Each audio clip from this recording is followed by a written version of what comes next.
Assalamualaikum warahmatullahi wabarakatuh. Selamat siang. Perkenalkan, saya Nina Kurniawati, berasal dari SDN Cikadongdong, Kecamatan Singaparna, Kabupaten Tasikmalaya. Saya sedang melaksanakan pelatihan BCKS gelombang 2. Kali ini ada kasus yang akan saya analisis. Kasusnya adalah di perpustakaan sekolah, Rara sedang bertugas sebagai petugas piket kebersihan kelas. Saat sedang merapikan meja, ia menemukan sebuah dompet berisi uang di bawah kursi.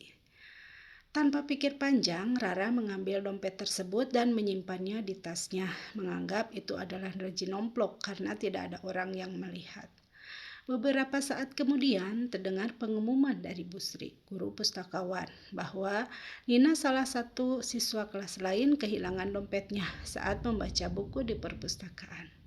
Tari yang kebetulan berada di perpustakaan sejak awal melihat jelas Rara mengambil dompet tersebut dan memasukkannya ke tas. Kini Tari menghadapi dilema. Di satu sisi ia tahu bahwa dompet itu milik Nina, dan kejujuran adalah nilai yang harus ditegakkan.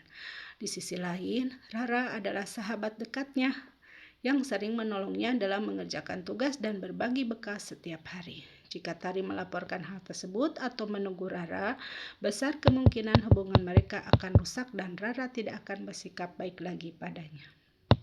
Analisa saya terhadap kasus ini: 1.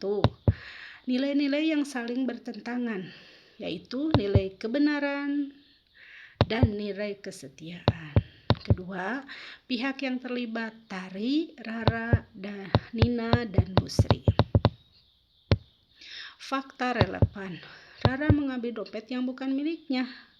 Tari adalah satu-satunya saksi yang melihat Rara mengambil dompet. Tari dan Rara adalah sahabat. Dompet yang hilang itu milik Nina. Ada pengumuman resmi tentang kehilangan dompet. Pengujian benar atau salah. Uji legal: mengambil barang yang ditemukan tanpa melaporkannya dianggap melanggar hukum.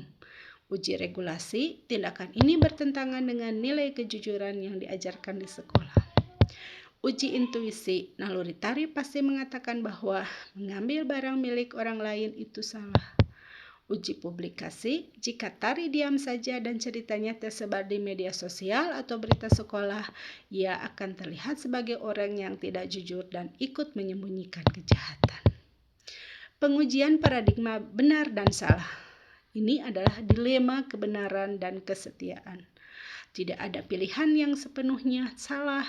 Tari harus memilih antara melakukan yang benar dan tetap setia pada temannya.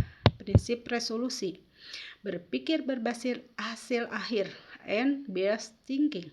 Keputusan yang diambil harus menghasilkan kebaikan terbesar bagi banyak orang.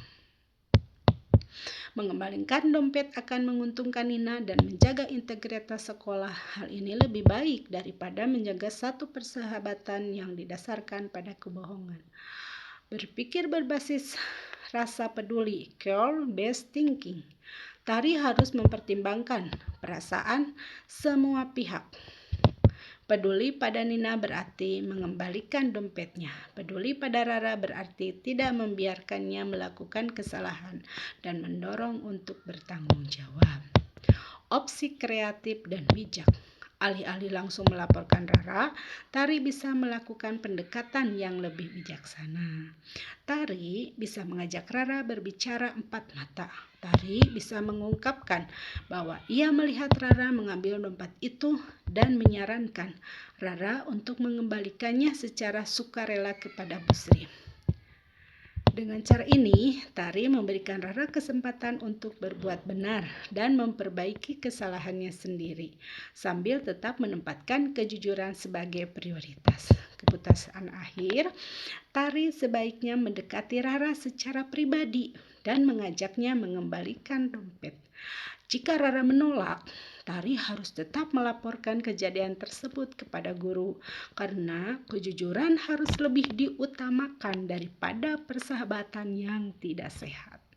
Pelajaran yang didapat: pelajaran dari kasus ini adalah bahwa persahabatan sejati dibangun atas kejujuran dan kepercayaan. Menghadapi situasi sulit dengan berani dan berprinsip akan menguatkan karakter dan integritas seseorang. Keputusan ini juga mengajarkan bahwa membantu teman bukan berarti membiarkannya berbuat salah, melainkan membimbingnya kembali ke jalan yang benar. Nah, itulah analisis saya terhadap kasus tadi. Terima kasih. Wassalamualaikum warahmatullahi wabarakatuh.